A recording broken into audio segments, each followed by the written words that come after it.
The rain hammered against the windows of my small apartment in Seattle, mirroring the storm raging inside me.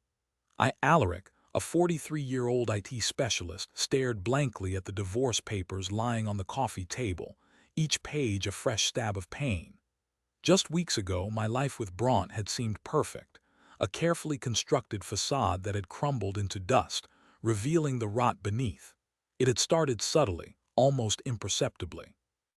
Bronte, a talented architect, had always been driven, but lately her ambition had taken on a feverish quality.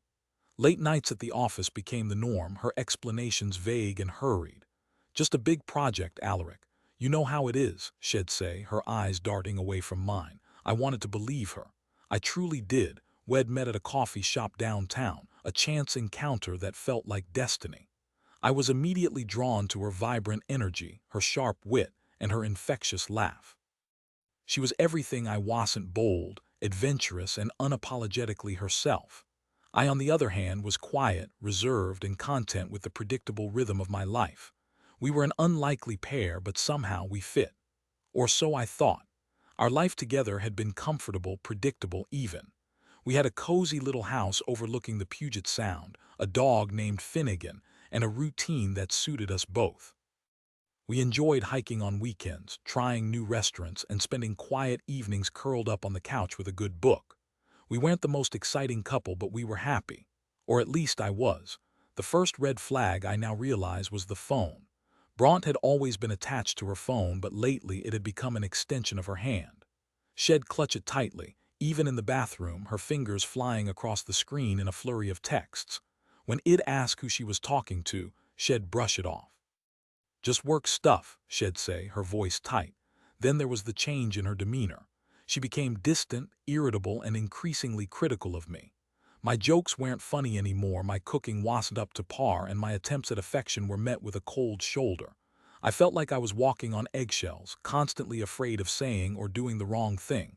I tried to talk to her about it, but she'd shut me down. "You're imagining things, Alaric," she'd say.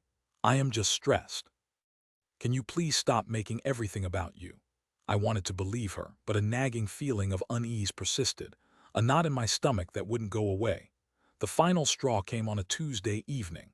Bronte had told me she had a late meeting with a client, so I ordered takeout and settled in for a quiet night alone. Around 10 p.m., I decided to surprise her at the office with a coffee and a snack. I knew she'd appreciate the gesture. Her office was located in a sleek, modern building downtown. I took the elevator to her floor and walked down the dimly lit hallway to her office. The door was slightly ajar and I could hear voices inside. I assumed she was still meeting with the client. I pushed the door open, ready to surprise her, but the scene that greeted me shattered my world. Bronte was standing in the arms of a man I'd never seen before, their lips locked in a passionate embrace. The shock was so profound that for a moment I couldn't speak. I just stood there frozen as the reality of the situation slammed into me. Bronte pulled away from the man, her face a mask of horror. "Alaric, what are you doing here?" she stammered. The man, tall and handsome with a smug look on his face, stepped forward. "Who are you?" he asked, his voice dripping with arrogance. I finally found my voice, a strangled whisper. "I am her husband," I said, my eyes fixed on Bronte. The man smirked. "Well, this is awkward." Bronte tried to explain, to apologize, but her words were just noise to me. All I could see was the betrayal in her eyes, the years of lies and deceit. I turned and walked out of the office, my heart shattering into a million pieces. I spent the next few days in a daze, unable to eat, sleep, or think straight. I replayed the scene in my head over and over again, trying to make sense of it all. How could she do this to me? How could she betray me so callously? Bronte tried to contact me, leaving countless voicemails and sending desperate texts, but I ignored them all. I couldn't bear to hear her voice, to listen to her excuses. I needed time to process what had happened, to grieve the loss of the life I thought we had. Finally, I agreed to meet her at a neutral location, a small park near our house. I arrived early and sat on a bench, watching the ducks swim in the pond, trying to calm my racing heart. Bronte arrived a few minutes later, her eyes red and swollen. She looked and miserable, but I felt no sympathy for her. She had done this to herself. "Alaric, I am so sorry," she said, her voice trembling. I never meant for this to happen. Did you mean, Bronte? I asked, my voice cold. Did you mean to lie to me? Did you mean to cheat on me? Did you mean to destroy our marriage? She started to cry. It just happened, she said. His name is Eamon. He's a colleague. We were working late on a project and one thing led to another, one thing led to another, I repeated, incredulous.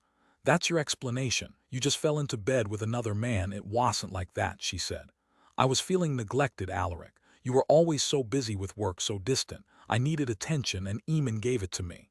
You cheated on me because I was too busy, I asked, my voice rising. That's your justification. You couldn't have just talked to me. You couldn't have told me how you were feeling. She looked down at her feet. I know I should have, she said, but I was afraid. I didn't want to hurt you. You didn't want to hurt me. I laughed, a bitter, hollow sound. You've already hurt me more than I ever thought possible. I stood up to leave. I've filed for divorce, I said. I want you out of the house by the end of the month. Alaric, please don't do this, she begged. We can work through this. I promise I'll never see Eamon again. I shook my head. It's too late, Bronte, I said. You've broken my trust and I don't think I can ever forgive you. I walked away, leaving her sobbing on the bench. I felt a pang of guilt, but I knew I was doing the right thing. I couldn't stay with someone who had betrayed me so deeply. The divorce was finalized a few weeks later. Bronte moved out of the house and I was left to pick up the pieces of my shattered life. I felt lost and alone, unsure of what the future held. I threw myself into my work, spending long hours at the office trying to distract myself from the pain. I also started seeing a therapist who helped me process my emotions and develop coping mechanisms. As time went on, the pain began to subside, replaced by a quiet acceptance. I realized that Bronte's betrayal wasn't a reflection of me, but a reflection of her own character. I had done nothing wrong. I had been a good husband, a loyal partner. She was the one who had made the mistake. One evening, a few months after the divorce, I received a call from an unknown number. I hesitated before answering it, but curiosity got the better of me. Hello, I said. Alaric, it's Eamon. The voice on the other end said. My blood ran cold. What do you want? I asked, my voice tight. Need to talk to you, he said. Can we meet? I reluctantly agreed, and we arranged to meet at a coffee shop the following day. The next day I arrived at the coffee shop, my heart pounding in my chest. I saw Eamon sitting at a table in the corner, looking nervous and uncomfortable. I sat down across from him. What do you want, Eamon? I asked, cutting to the chase. He took a deep breath. I wanted to apologize, he said. For what happened with Bronte, I know I hurt you and I'm truly sorry. I raised an eyebrow. Why are you apologizing now? I asked. It's been months, he hesitated.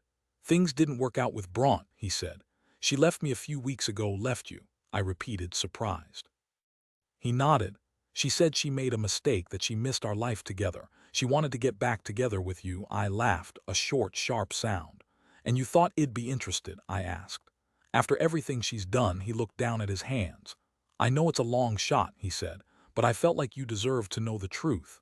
Truth, I said. The truth is that Bronte is a selfish, manipulative woman who cares about no one but herself. She used you, Eamon, just like she used me. He didn't say anything, but I could see the truth in his eyes. He had been played just like I had. I appreciate your apology, Eamon, I said, but I don't need it. I've moved on. I am finally happy again. I stood up to leave. I hope you find happiness too, I said, but I suggest you stay far away from Bronte. I walked out of the coffee shop, feeling a sense of closure I hadn't felt before. Bronte's betrayal had been a painful chapter in my life, but it was finally over. I was free to move on, to build a new life for myself, a life filled with honesty, trust, and genuine love. Months turned into years. I continued to work on myself, focusing on my health, my hobbies, and my relationships with friends and family. I started dating again, cautiously at first, but eventually I met someone special, a kind, intelligent, and compassionate woman named Rowena. She was everything Bronte wasn't: honest, supportive, and genuinely interested in my happiness. We fell in love quickly and deeply, and a year later we were married in a small ceremony surrounded by our loved ones. I had finally found the love I had always longed for, a love that was built on trust, respect, and mutual admiration.